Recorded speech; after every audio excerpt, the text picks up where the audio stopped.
Hi! In today's video, we're going to go back right to the basics. Remember, when we were learning the alphabet, we also learned the phonetic sounds of the alphabet. Now, think about the letter C. What sound does it make? It makes the K sound. What about the letter K? It makes the K sound. So C also makes the K sound and K also makes the K sound.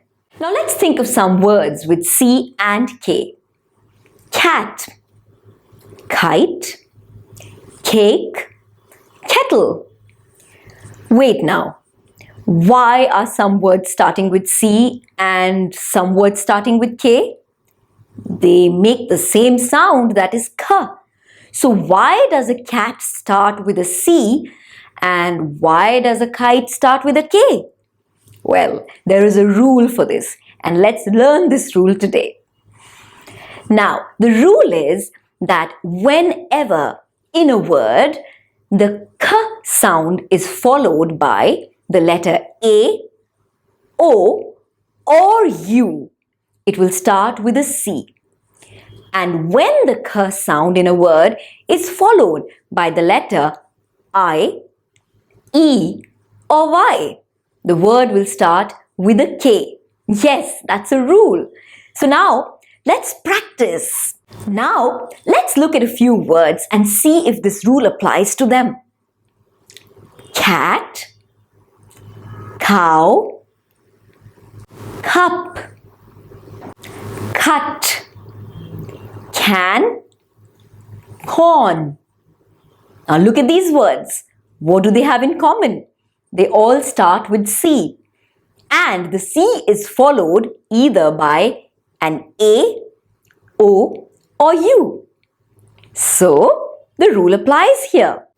Now let's look at a few more words. Kite, kettle, key, sky, kitten, risky. What do these words have in common? Most of these words start with K. And the words sky and risky, the Y has a K before in the word sky and the Y has a K before in the word risky. So the rule applies here too, that when in a word the K sound is followed by an I, E or Y, we will use the letter K. Now, I want you to listen carefully to a couple of more words that I will share with you. Duck, sock, nick, clock, pick. Hold. What's common? Listen carefully. Duck, sock, nick.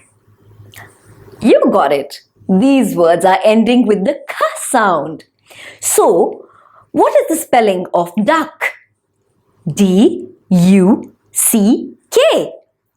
Why don't we spell duck as D-U-C or D-U-K? If you phonetically blend it, it will sound as duck. So why are we using C and K together? Well, here is another rule that you need to know.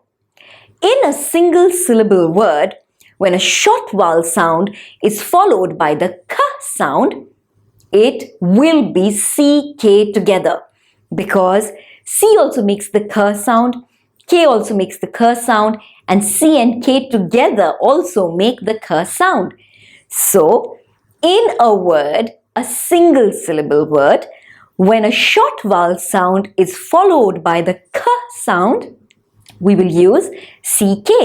The letters C and K usually appear together at the end of a single syllable word that is making a short vowel sound. I hope you've understood these rules clearly. See you again in the next video with more such interesting tips on English language and grammar.